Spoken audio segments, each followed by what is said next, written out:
Task 2, Growth Goals. Task 2 focuses on identifying strengths and weaknesses and setting goals based on a teacher's self-rating assessment. After completing the teacher's self-rating assessment, I identified 3 weaknesses, which were Elements 2, Tracking Student Progress, Element 6, Chunking Content, and Element 23, Noticing when students are not engaged and reacting. In addition to identifying these 3 weaknesses through a teacher self-rating assessment, I administered a pre-survey to my first grade students to gain insight into their perception of these 3 elements to use in helping me establish growth goals and a method for improving in these areas.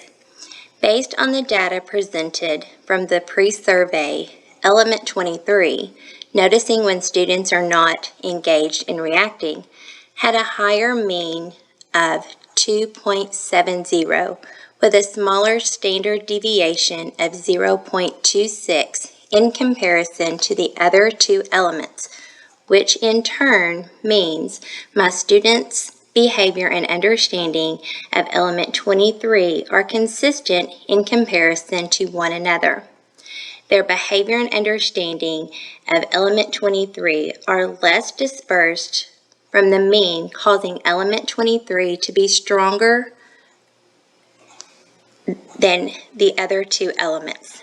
Element 6, Chunking Content, had a lower mean of 2.40 with a larger standard deviation of 0.44 in comparison to the other 2 elements, causing their behavior and understanding of Element 6 to be most inconsistent. Due to the higher standard deviation, this demonstrates a scatter of evidence around the mean, causing Element 6 to be a weaker growth goal. Element 2, Tracking Student Progress, had a mean of 2.56 and a standard deviation of 0.31.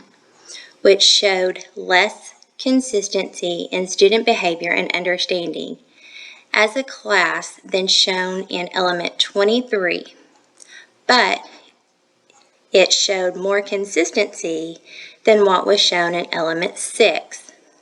Although Element 23 and Element 2 appear to be stronger growth goals, my weaknesses identified by the survey within these 2 elements are noticing when my students are not interested in what I am teaching and making sure my students know exactly how they are doing on our current learning goals and helping them to explain their progress. Overall, Element 6, Chunking Content, is where most of my weaknesses reside.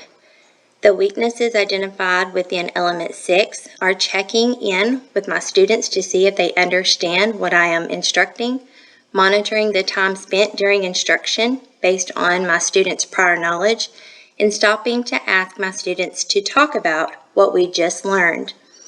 I was pleased with the results of my students' pre-surveys as they gave insight on how to improve my instruction to ensure the learning of my students and show growth. Choosing these 3 elements to work on gave me the opportunity to reflect on goals and methods for tracking progress towards my goals. For Element 2, Tracking Student Progress, I will use iStation, which is our state-mandated assessment to track the growth and progression of my students. After each monthly assessment, I will use the Tier Movement Report provided by iStation to document my class's monthly growth and display the growth chart in our classroom for the students to access each month. For Element 6, Chunking Content, I will use our math curriculum's exit tickets to continually monitor the extent to which my students understand our daily math lessons.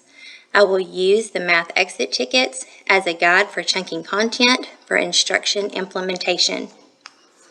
For Element 23, Noticing and Reacting when students are not engaged, I will use Class Dojo, which is a student-parent communication and behavior system to monitor the engagement of all of my students. As my students display active listening and participate, they will be rewarded with Dojo points. Once the student accumulates a set amount of dojo points, they will be rewarded for their classroom engagement.